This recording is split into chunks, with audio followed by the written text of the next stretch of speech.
क्या है बिहार? क्या है बिहार की पहचान और यूपी के बाद देश को सबसे ज्यादा आईएएस देने वाले राज्य का क्यों होता रहता है बार बार अपमान? नमस्कार, मैं हूं राकेश कुमार और आप देख रहे हैं द भारत नाउ का खास कार्यक्रम पॉइंट ऑफ व्यू।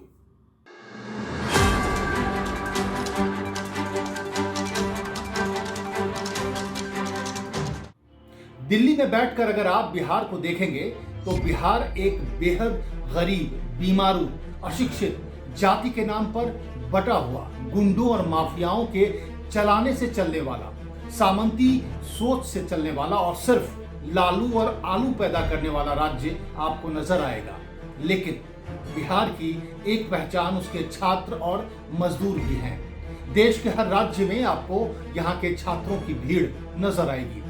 दिल्ली विश्वविद्यालय में तो इनकी संख्या इतनी है कि दिल्ली के छात्रों को पढ़ाई के लिए बाहर जाना पड़ जाता है। छात्रों के बाद बात मजदूरों की करें तो बिहार का मजदूर देश का सबसे सस्ता मजदूर है।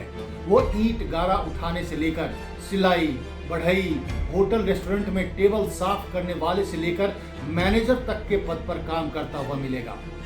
बिहारी मजदूर की पहचान है कम पगार पर लंबे घंटे तक काम करना, नजरें झुकाकर चलना और फालतू की यूनियनबाजी से दूर रहना।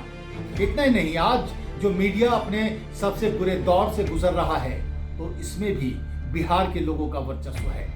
मीडिया को जहां बिहार ने रवीश कुमार और अजीत अंजुम जैसा नाम दिया तो ज्यादातर कम तनख्वाह पर लाला की मर्जी का काम करने वाले पत्रकार भी बिहार से ही हैं।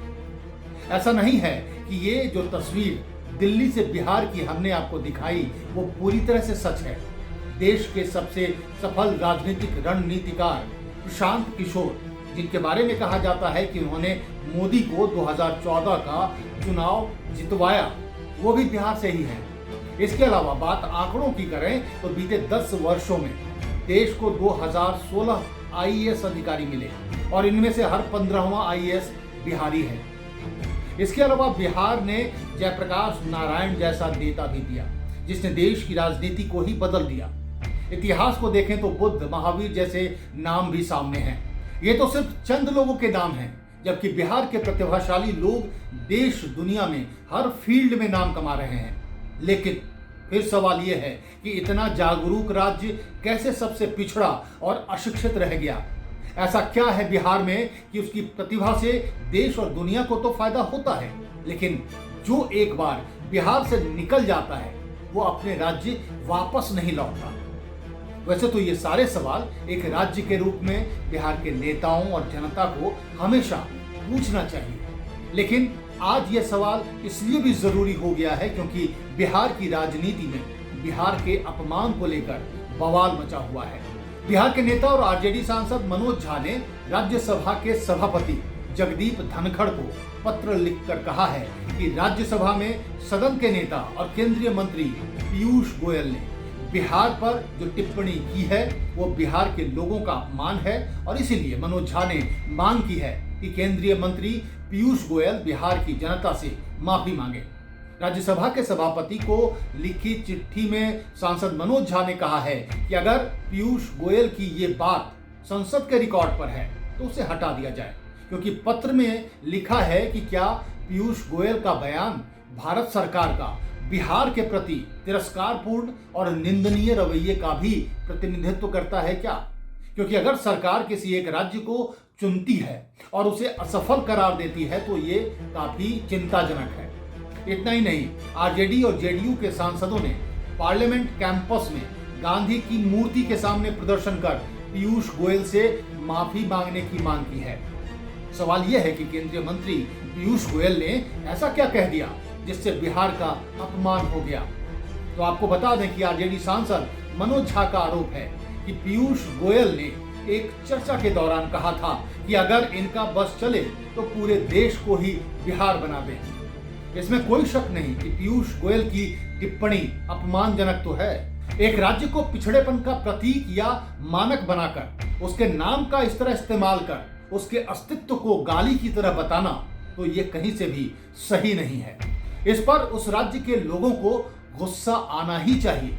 लेकिन राज्य के लोगों में तो बिहार से आने वाले बीजेपी के सांसद भी शामिल हैं और बिहार राज्य के बीजेपी के तमाम नेता भी शामिल हैं। लेकिन वो लोग तो पीयूष गोयल के इस बात से नाराज नहीं हैं। तो क्या ये माना जाए कि बिहार के अपमान की असली वजह एक राज्य के तौर पर वहां के लोगों का एकजुट नहीं होना है? प्रधानमंत्री मोदी गुजरात में गुजराती अस्मिता की बात करते नहीं थकते। जब भी मोदी पर विपक्ष का अटैक होता है, बीजेपी उसको गुजरात की अस्मिता से जोड़ देती है, लेकिन बिहार की अस्मिता जैसी चीज कहीं नजर ही नहीं आती। पीयूष गोयल पहले व्यक्ति नहीं है जिन्होंने बिहार का अपमान किया। शिवसेना के संस्थापक बाला साहब ठाकरे की राजनीति के तो दो ही मुख्य बिंदु थे, हिंदुत्व और भैया विरोध। सीनियर ठाकरे ने एक नहीं कई बार बिहार और बिहारियों का अपमान किया। साल 2008 में शिवसेना प्रमुख बाल ठाकरे ने बिहार के लोगों के खिलाफ जहर उगला था। पार्टी के मुखपत्र सामना में प्रकाशित संपादकीय में बाल ठाकरे ने बिहारियों के लिए गोबर का कीड़ा कहा था। उन्होंने बिहारियों के लिए यह भी कहा था कि एक बिहारी 100 बीमारी, ऐसी संज्ञा का भी इस्तेमाल किया था। अखबार में बाला साहब ठाकरे ने लिखा था कि बिहार में भ्रष्टाचार की गंगा बहती है और इस वजह से ही गंगा मैली हो गई है। वहां गरीबी, भूख, बेरोजगारी और जातिवाद के साथ अराजक स्थिति है।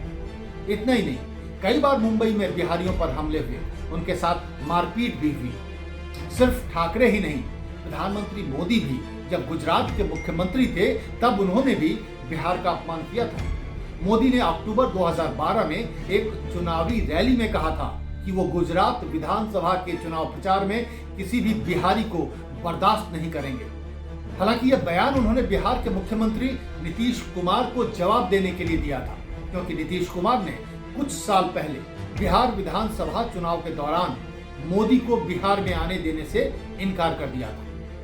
राजनीतिक रणनीतिकार से बिहार में नेता बनने के सफर पर निकले प्रशांत किशोर कहते हैं कि आज बिहारी शब्द गाली की तरह है। बिहार के प्रति जो दुर्भावना है उसकी वजह से ही बिहारी शब्द गाली बन चुका है। वो कहते हैं कि अन्य राज्यों में बिहारी का मतलब बेवकूफ और मजदूर होता है। उनका आरोप है कि बिहार के नेताओं ने बिहार को मजदूर बनाने की फैक्ट्री बनाकर रख दिया है। हालत यह है कि एनडीए को 40 में से 39 सांसद देने वाले बिहार को केंद्रीय मंत्री कुछ भी कह देते हैं। प्रशांत किशोर ने कहा कि जब प्रधानमंत्री यहाँ आते हैं तो जनता को झुक झुक कर प्रणाम करते हैं और लोगों से मीठी मीठी बात कर वोट लेते हैं, फिर उनके ही मंत्री उसी बिहार का उपहास कर रहे हैं। ये उनकी मानसिकता को दर्शाता है। अब मेरी चिंता ये नहीं है कि मंत्री क्या कह रहे हैं, मेरी चिंता इस बात को लेकर है कि बिहार को इस कदर सुंदर बनाया जाए ताकि उसका कोई उपहास न उड़ा सके। प्रशांत किशोर की प्रतिक्रिया को हम इतना महत्व इसलिए दे रहे हैं क्योंकि उसमें बिहार की अस्मिता की बात है। वो बिहार के विकास के जरिए बिहार के अपमान का जवाब देना चाहते हैं, वरना अब तक तो जब भी बिहार के अपमान की बात आई तब या तो माफी मांगो के नारे लगे या पलट के गाली दे दी गई। राष्ट्रीय पार्टियों ने ऐसे अपमान पर चुप्पी साध ली, फिर बात कांग्रेस की हो या बीजेपी की। महाराष्ट्र में बिहारियों के साथ मारपीट और दुर्व्यवहार पर बीजेपी और कांग्रेस के नेताओं का खून खौलता कभी नजर नहीं आया। वोट बैंक की लड़ाई में बिहारी वोट कभी एकजुट नहीं रहा, इसलिए वो हमेशा दूसरे राज्यों की तरह राजनीतिक दलों की प्राथमिकता भी नहीं बन पाया। आज जब बिहार के अपमान पर चर्चा हो रही है तो बिहार के लोगों को अपनी इस कमजोरी पर भी काम करना होगा, सोचना होगा क्यों और कैसे केरल जैसे राज्य के लोग विदेशों में पैसा कमाकर अपने प्रदेश के विकास में योगदान कर रहे हैं, लेकिन बिहार का नौजवान एक बार प्रदेश छोड़ने के बाद कभी वापस नहीं लौटता, क्योंकि उसका अपनी बिहारी पहचान और राज्य के प्रति प्रेम खुलकर नजर नहीं आता। सवाल कई हैं जो बिहार की जनता से लेकर नेताओं तक को अपने आप से पूछने हैं। तो कैसा लगा आपको हमारा पॉइंट ऑफ व्यू? अगर हमारी इस पेशकश को लेकर आपके कुछ सवाल या टिप्पणियां हैं तो कमेंट बॉक्स में कमेंट कर जरूर बताएं। हमें सब्सक्राइब कर हमारा हौसला बढ़ाएं और बेल आइकन दबाकर सबसे पहले हमारे नए वीडियो की जानकारी पाएं। नमस्कार।